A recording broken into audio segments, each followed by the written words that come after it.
Saint کی طرف بھی لے جاؤں گا کہ کچھ دن پہلے یا روزانہ ہی تقریباً فواد چودھری صاحب کے ساتھ آپ کا معاملہ رہتا ہے. کیا فواد چودھری صاحب نے جو الزامات لگائے ہیں آپ ان کی تردید تو کر چکے ہیں, کیا آپ ان کو آگے لے کے جا رہے ہیں یا کچھ اس طرح کا ہے آپ کا کہ ان کو کوئی جواب دینا چاہیں؟ اصل میں وہ نان سیریس سا آدمی ہے. مجھے افسوس یہ ہے کہ نئی گورنمنٹ بنی ہے اور اس کا انفارمیشن منسٹر جو ہے وہ اتنا ڈسکریڈٹڈ ہے. وہ مطلب کہ ایک کمپلسو لائر ہے, مطلب جھوٹ نہیں بولنا چاہیے, کسی بھی حوالے سے جھوٹ نہیں بولنا چاہیے, لیکن وہ سارا دن جھوٹ بولتے ہیں. اگر وہ جھوٹ بولے گا تو حکومت ڈسکریڈٹ ہوگی, اور یہ حکومت ڈسکریڈٹ ہوئی ہے. اور ویسے تو خیر یہ حکومت ایک دھاندلی کے نتیجے میں, جھرلو کے نتیجے میں, نتائج کو تبدیل کرنے کے نتیجے میں برسر اقتدار آئی تھی, جو ہم کہتے تھے, اور جس کا کل جو گزرا ہوا کل ہے ہماری یعنی کہ جو موقف تھا پچھلے 25 جولائی کے الیکشن کے حوالے سے, اس پہ مہر تصدیق ثبت کر دی. کیونکہ آج تک کبھی ایسا ہوا ہی نہیں ہے کہ 55 دن ہوئے ہوں کسی حکومت کو اور وہ بائی الیکشن ہار جائے اور ان کا جو چیف ہے اس کی سیٹیں ہار جائے وہ.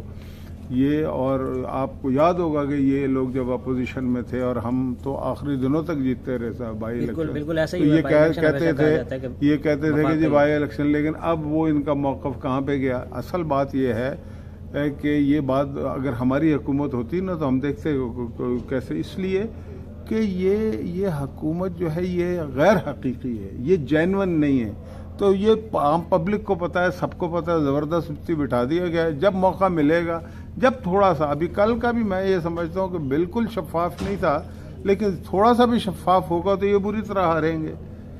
تو یہ اگر اب ایسی حکومت کے پھر وزیر اس طرح کے بنا دیے جائیں جو وہ ان کے خلاف قرارداد لا رہے ہیں, آپ انہوں نے مسلسل ایک طوفان ایک طرح سے کہہ سکتے ہیں, میں تو ورڈ نہیں استعمال کروں گا, لیکن وہ آپ کرتے ہیں کہ وہ مچایا ہوا طوفان نہیں. ہم نے تو, میں نے چیف جسٹس آف پاکستان کو بھی کہا, میں نے یہاں پہ بھی ان کو چیلنج کیا کہ آپ اپنی بات کو صحیح ثابت کر دیں. میں نے چیئرمین سینٹ کو بھی کہا ہے کہ جی آپ کوئی کمیٹی بنا کے یہ پتہ لگا لیں کہ کون سچ کہہ رہا ہے کون جھوٹ کہہ رہا ہے. جو جھوٹ بول رہا ہے اس کے خلاف ایکشن کریں, اور میں اگر جھوٹ بول رہا ہوں تو میں تو یہاں سے ریزائن کرنے کو تیار ہوں.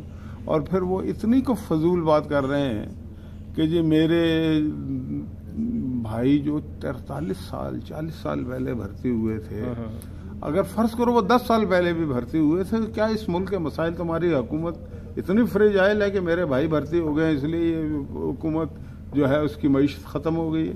بھائی لاکھوں لوگ نوکریاں کر رہے ہیں, ہر آدمی نوکری کرتا ہے, اور جس زمانے میں وہ ریٹائر ہو چکے ہیں وہ جھوٹ بولتا ہے کہ جی 6 بھائی ہیں, ایک بھائی ہے میرا, اس کو بھی بلوا لیا انہوں نے, انتقامی کارروائی کی ہے. اچھا, اور کہہ کے انتقامی کارروائیاں کر رہے ہیں. تو پھر مستقل دیکھیں نا, جھوٹ بولا معافی مانگی, پھر وہی جھوٹ بولا پھر معافی مانگی, 2 دفعہ معافی مانگ چکے ہیں, پھر وہ جھوٹ بول رہے ہیں. تو میرا کچھ نہیں جائے گا, مجھے دنیا جانتی ہے اور میرا موقف بڑے واضح ہے, اور مجھے کسی سے سرٹیفکیٹ لینے کی ضرورت نہیں ہے. اور میں نے پھر بھی اپنے آپ کو پیش کیا ہے, انہوں نے پیش نہیں کیا. یا تو یہ پیش کرے نا کہ جی میں جو کچھ کہہ رہا ہوں سچ کہہ رہا ہوں, اگر یہ غلط ثابت ہو جائے تو ایکشن لیں میرے خلاف. آپ سے تو ریزائن کا انہوں نے مطالبہ کر دیا, خود یہ نہیں کہا کہ میں ریزائن دوں گا. یہ بھی تو کرے نا, خود اس لیے نہیں, انہیں پتا کہ وہ جھوٹے ہیں. ایک کاغذ پکڑ کے اس پہ اللہ جانے کیا لکھا ہوا ہے وہ جناب بولے جا رہا ہے بولے. تو اصل میں ایک تو یہ میرے ساتھ تو ایک انڈیویجول ایشو ہے, لیکن اس سارے عمل میں انہوں نے اپنی حکومت جو ہے اس کی ساکھ کو نقصان پہنچایا ہے. کہ یہ عجیب و غریب حکومت جیسے بھی بن گئی ہے, ایک پپٹ گورنمنٹ ہے, کچھ بھی ہے, لیکن بن گئی ہے نا, تو اس کے انفارمیشن منسٹر کو تو کم از کم اس کی ساکھ کا خیال رکھنا چاہیے. لیکن وہ اس کی ساکھ کا نقصان پہنچا رہے ہیں.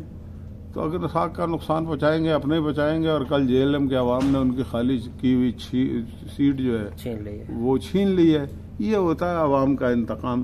تو یہ جھوٹ بول کے عوام کے انتقام سے نہیں بچ سکتے. تھینک یو سو مچ مشاہد اللہ خان صاحب, آپ نے ٹائم دیا. جی آپ نے سنا کہ خان صاحب نے کہا ہے کہ میں تو ریزائن دینے کو تیار ہوں اگر میں جھوٹا ثابت ہوتا ہوں, لیکن اگر یہ انفارمیشن منسٹر جھوٹے ہیں تو ان کو بھی فوری ریزائن بھی دینا چاہیے, اور اس حکومت کا یہ الٹا کام خراب کر رہے ہیں, نام خراب کر رہے ہیں, تو ان کو بہتر سوچنا چاہیے. Thank you.